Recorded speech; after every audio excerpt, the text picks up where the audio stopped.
हे everyone, very very good evening आप सभी लोगों को। मैं प्रियल आपका बहुत बहुत स्वागत करती हूँ आपके अपने चैनल पे प्रियल मैम रीजनिंग के अंदर। आज मैं आप लोगों के लिए आपकी मोस्ट डिमांडिंग वीडियो लेके आई हूँ। बिल्कुल, मैं आज ग्रुप डी के बारे में डिस्कशन करने वाली हूँ और आज का मेरा टॉपिक रहने वाला है रीजनिंग, कि रीजनिंग में हम लोग कैसे 30 और 30 मार्क्स लेके आ सकते हैं और क्या ये पॉसिबल है। सबसे पहला क्वेश्चन ये आएगा। मैं तो बोल दूंगी कि हाँ, 30 या 30 मार्क्स लेके आ सकते हैं, लेकिन आपका सवाल ये होता है कि क्या ये पॉसिबल है क्वेश्चन मार्क के साथ। तो बिल्कुल, ये एकदम पॉसिबल है कि आप लेके आ सकते हैं। रीजनिंग सबसे ज्यादा वेटेज का पेपर होने वाला है आपका ग्रुप डी के अंदर, तो आपको फोकस भी ज्यादा रखने है इसके ऊपर और ये आपका मेरिट के लिए बहुत यूजफुल रहने वाला है। ठीक है, सेकेंड चीज हम डिस्कस करेंगे कि ग्रुप डी के लिए हमारे पास कौन से टॉपिक्स इंपॉर्टेंट है, वो कौन से टॉपिक्स हैं जो हमें ज्यादा फोकस करना है, जिससे कि एग्जाम में जो बार बार रिपीट होते हैं या फिर जो ज्यादा लेवल पे हमारे पास एग्जाम में पूछे जाते हैं, वो डिस्कशन करेंगे। उसके बाद बताऊंगी मैं आपको कि हमें थ्योरी पे ज्यादा फोकस करना चाहिए या फिर मॉक टेस्ट लगाने में ज्यादा फोकस करना चाहिए। ये हम कैसे डिसाइड करें, इसके बारे में डिस्कशन करेंगे। तो वीडियो को लास्ट तक देखिएगा, क्योंकि पूरे वीडियो में मैं समझाऊंगी कि कैसे आपको फॉलो करना है, क्योंकि स्ट्रैटेजी केवल एक दो चीजों को पढ़ के नहीं होती है, स्ट्रैटेजी कंबाइंड स्ट्रैटेजी होती है। टोटली बताऊंगी कि आपको सुबह उठने से लेकर रात को सोने तक क्या काम करना है और क्या काम नहीं करना है। ठीक है, सबसे पहले हम बात करते हैं कि क्या रीजनिंग में 30 और 30 मार्क्स लेके आना पॉसिबल है और उसके लिए हमें क्या स्ट्रैटेजी यूज करनी है। सबसे पहला क्वेश्चन, इसका जवाब देखते हैं। अब देखिए, जब भी आप कोई भी एग्जाम देने जाते हो, कोई भी आप एग्जाम देने जाते हो, तो वहां आप देखते हो कि यार ये क्वेश्चन तो मैंने पहले देखे हुए थे, ये तो वहां से रिपीट हुआ है, ये तो ऐसे रिपीट हुआ है। देखते हो आप लोग, सबसे पहला काम आपका यही होता है कि आपको सबसे पहले वो टॉपिक्स पे आपको फोकस करना होता है जो एग्जाम में बार बार रिपीट करते हैं। अब कौन सा एग्जाम, आप ग्रुप डी का एग्जाम देने जा रहे हैं, तो मेनली बच्चे क्या देखते हैं कि ग्रुप डी में कौन से क्वेश्चन रिपीट हुए हैं वो देख लेते हैं, पर नहीं। आप ग्रुप डी का एग्जाम देने जा रहे हैं, पर ये भी एक रेलवे का एग्जाम है, तो आपको सिर्फ और सिर्फ ग्रुप डी फोकस नहीं करना है। आपको ग्रुप डी पे को भी देखना है, एएलपी को भी देखना है, आरपीएफ को भी देखना है और अभी जो एनटीपीसी हुआ है उसको भी देखना है। इन सबको देखना है और देखना ये है कि यहाँ से कौन से वो क्वेश्चंस है जो एक्सट्रीम लेवल पे रिपीट होते हैं, क्योंकि इन सबको बनाने वाला एक ही एग्जाम है। ये सब लोग पेपर एक ही जना सेट करता है, इसका मतलब वो ये नहीं देखेगा कि एनटीपीसी में है या फिर ग्रुप डी में है, वो ये देखेगा कि ये क्वेश्चन रेलवे में आए हैं और वहां से उठा के वो आपको दे देगा पेपर के अंदर। फर्स्ट चीज, तो आपको सबसे पहले ये एनालाइज करना है कि रेलवेज के अंदर, ना कि ग्रुप डी में, कौन से क्वेश्चन सबसे ज्यादा रिपीट हो रहे हैं, ज्यादातर टॉपिक पूछे जा रहे हैं, वो आपको सबसे पहले करना है। होता क्या है, हर एग्जाम का एक अपना फिक्स पैटर्न होता है, ये आपने देखा होगा कि कुछ एग्जाम से कुछ चीजें ज्यादा पूछी जाती है, कुछ एग्जाम में कुछ चीजें पूछी जाती है। जैसे कि एग्जाम्पल दे दूं मैं आपको, एसएससी का एग्जाम दे देती हूँ और आपको रेलवे का एग्जाम्पल दे देती हूँ। एसएससी के अंदर कुछ टॉपिक्स हैं, जैसे कि एनालॉजी हुआ, सीरीज हुआ, एनालॉजी सीरीज हुआ और आपका क्लासिफिकेशन हुआ। इन टॉपिक से आपके पास 8 से 9 क्वेश्चन आराम से पूछे जाते हैं, देखा होगा आपने। पर ऐसा रेलवेज में नहीं होता। सबसे लाइव एग्जाम्पल यही है, अगर आपने अभी एनटीपीसी का एग्जाम दिया होगा तो देखा ही होगा ये चीज।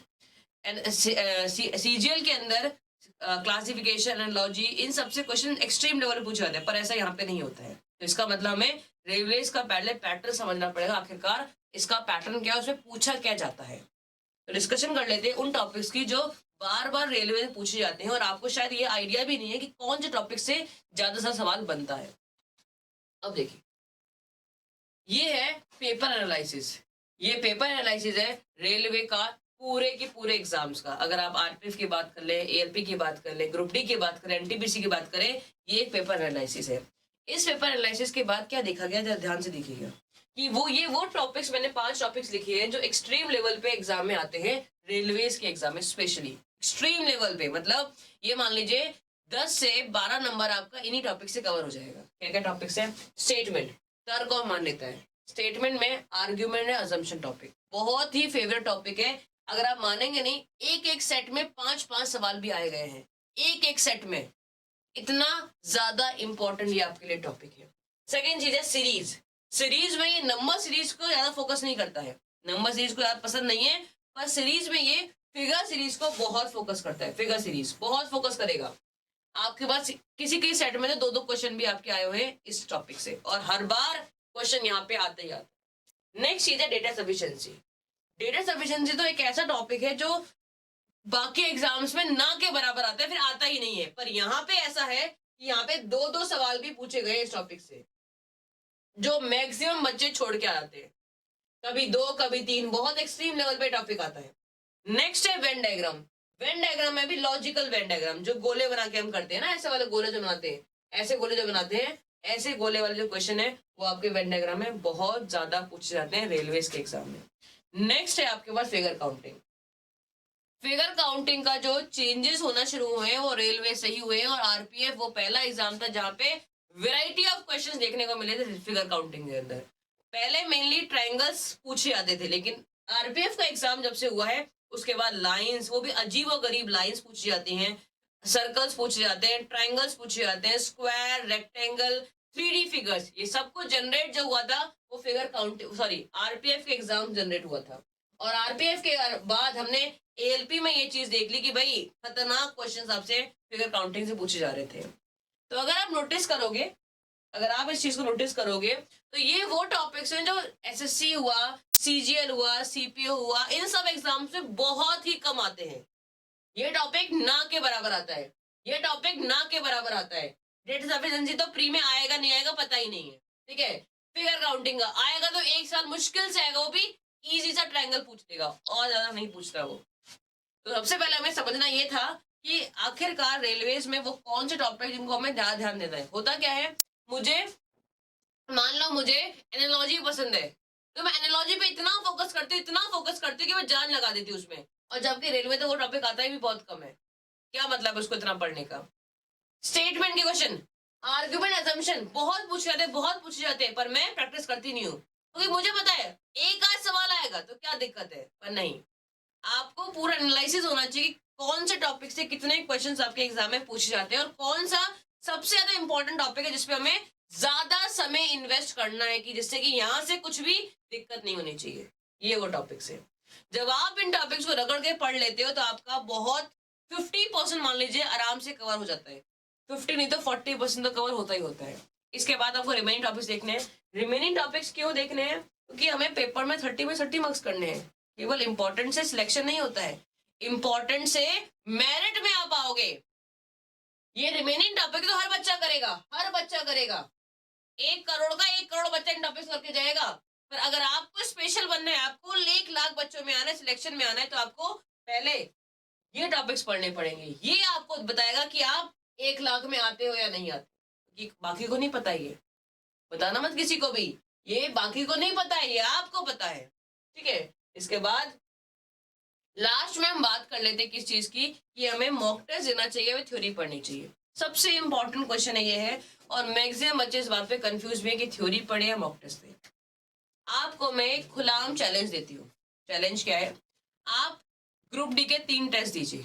टेस्ट कहाँ से दोगे आप, प्राधित ऐप पे, नीचे डिस्क्रिप्शन बॉक्स में लिंक है, प्राधित ऐप पे जाइए, वहां पे आरआरबी ग्रुप डी की टेस्ट सीरीज अवेलेबल है, ठीक है। वहां से 3 टेस्ट दीजिए आप, केवल 3, ज्यादा नहीं बोलूंगी, 3 टेस्ट दीजिए। अगर 3 टेस्ट देने के बाद तीनों टेस्ट में आपके 30 में से, रीजनिंग सेक्शन का बोल रही हूँ, रीजनिंग में 30 में से 27, 28 मार्क्स आ रहे हैं, तो आपको थ्योरी पढ़ने की जरा सी भी जरूरत नहीं है। आप केवल और केवल प्रीवियस ईयर लगाइए और मॉक टेस्ट लगाइए, प्रीवियस ईयर लगाइए, मॉक टेस्ट लगाइए। प्रीवियस ईयर तो लगाना पूरा ही पड़ेगा आपको, सब कुछ। प्रीवियस ईयर का मतलब कभी ये नहीं होता कि सिर्फ ग्रुप डी लगानी है, पूरा रेलवे का प्रीवियस ईयर आपको लगाना है, तो वो लगाइए और आप मॉक टेस्ट लगाइए बस। लेकिन अगर आपके मार्क्स 27 से कम आ रहे हैं, 25, 23, 24 लगा आ रहे हैं, वो आपको अच्छे लगते हैं, वो अच्छे नहीं है, अगर आपको अच्छे लग रहे हैं, वो अच्छे नहीं है, तो उसके बाद आपको थ्योरी भी पढ़नी पड़ेगी, क्योंकि आपका कंसेप्ट वीक है, ठीक है। तो ये आप खुद डिसाइड कर सकते हैं कि आपको थ्योरी पढ़ने की जरूरत है या नहीं है। मॉक टेस्ट लगाइए, आराम से आपको पता चलेगा। मॉक टेस्ट का लेवल मैंने आपको इसलिए बोला है कि जो ग्रुप डी का टेस्ट है, जो प्राधित पे, वो लगाइए, क्योंकि उसका लेवल मैं जानती हूँ। बाकियों का लेवल मुझे नहीं पता, लेकिन उसका लेवल मैं जानती हूँ, वो किस लेवल के क्वेश्चन है, कि वहां पे कितना आप स्कोर करोगे तो आप अच्छे स्कोर के अंदर आ सकते हैं। तो ये पूरी स्ट्रेटेजी मैंने बताई आपको रीजनिंग की, कैसे आप रीजनिंग में अच्छे नंबर लेके आ सकते हो, किस स्ट्रेटेजी को फॉलो करे हुए, क्योंकि होता यही है, आपको पता ही नहीं होता है पढ़ना किस तरीके से है। अगर जिस दिन आपको पढ़ना आ जाएगा ना, सिलेक्शन अपने आप हो जाएगा।